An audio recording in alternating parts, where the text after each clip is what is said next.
সূর্য, মঙ্গল সহ ৭ গ্রহ তৈরি করছেন দুর্লভ যোগ। মার্চের শেষ থেকে সৌভাগ্যের ফোয়ারা ৩ রাশিতে। এই যোগে শুক্র, বুধ, সূর্য, মঙ্গল, চন্দ্র, শনি ও নেপচুন একসঙ্গে মিলিত হবেন।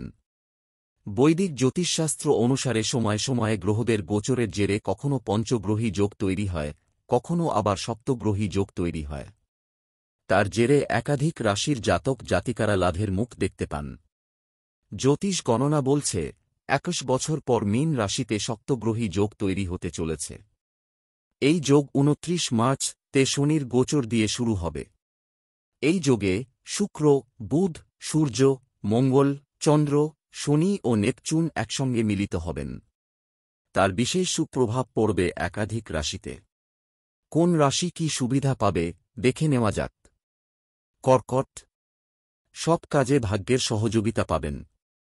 আপনার রাশিতে ভাগ্যস্থানে তৈরি হবে এই যোগ। অনেক ইচ্ছা পূরণ হতে পারে। কোনো ধার্মিক ও আধ্যাত্মিক কাজে অংশ নিতে পারেন। বিদেশ যাত্রার ইঙ্গিত প্রবল, বিশেষ করে চাকরি ও ব্যবসা সংক্রান্ত ভ্রমণ উপকারী হবে। ব্যবসার সাথে যুক্ত ব্যক্তিরা নতুন সম্ভাবনা পাবেন, যা তাদের অর্থনৈতিক অবস্থাকে শক্তিশালী করবে। কর্মক্ষেত্রে আপনার প্রচেষ্টার প্রশংসা করা হবে এবং পদোন্নতির সম্ভাবনা রয়েছে। কন্যা, বিবাহিতদের দাম্পত্য জীবন এই সময় ভালোর দিকে যাবে। প্রেমের দিক থেকে আসবে মজবুত কোনো দিক। সম্মান প্রতিষ্ঠিত হেবে কেরিয়ারের দিক থেকে। কেরিয়ারের দিক থেকে হু হু করে উন্নতি দেখা যেতে পারে। মনে নতুন উৎসাহ উদ্দীপনা দেখা দেবে। যারা পার্টনারশিপে যাঁদের ব্যবসা রয়েছে তাঁরা লাভ পেতে পারেন। অবিবাহিতরা বিয়ের শুভ প্রস্তাব পেতে পারেন। সমাজে আপনার জনপ্রিয়তা বাড়বে।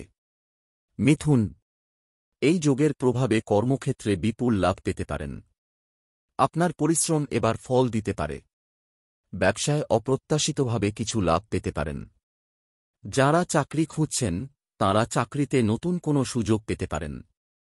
ব্যবসায়ীদের বড় মুনাফা আসতে পারে। ব্যবসায় বিস্তারের সুযোগ আসতে পারে। পরিশ্রমের দিকে মন দিন। বড় কোনো অভিজ্ঞতা হতে পারে এই সময়। সূর্য, মঙ্গল সহ ৭ গ্রহ তৈরি করছেন দুর্লভ যোগ। মার্চের শেষ থেকে সৌভাগ্যের ফোয়ারা ৩ রাশিতে। এই যোগে শুক্র, বুধ, সূর্য, মঙ্গল, চন্দ্র, শনি ও নেপচুন একসঙ্গে মিলিত হবেন। বৈদিক জ্যোতিষশাস্ত্র অনুসারে সময়ে সময়ে গ্রহদের গোচরের জেরে কখনও পঞ্চগ্রহী যোগ তৈরি হয়, কখনও আবার সপ্তগ্রহী যোগ তৈরি হয়। তার জেরে একাধিক রাশির জাতক জাতিকারা লাভের মুখ দেখতে পান। জ্যোতিষ গণনা বলছে ২১ বছর পর মীন রাশিতে সপ্তগ্রহী যোগ তৈরি হতে চলেছে। এই যোগ ২৯ মার্চ তে শনির গোচর দিয়ে শুরু হবে। এই যোগে শুক্র, বুধ, সূর্য, মঙ্গল, চন্দ্র, শনি ও নেপচুন একসঙ্গে মিলিত হবেন। তার বিশেষ সুপ্রভাব পড়বে একাধিক রাশিতে। কোন রাশি কি সুবিধা পাবে দেখে নেওয়া যাক।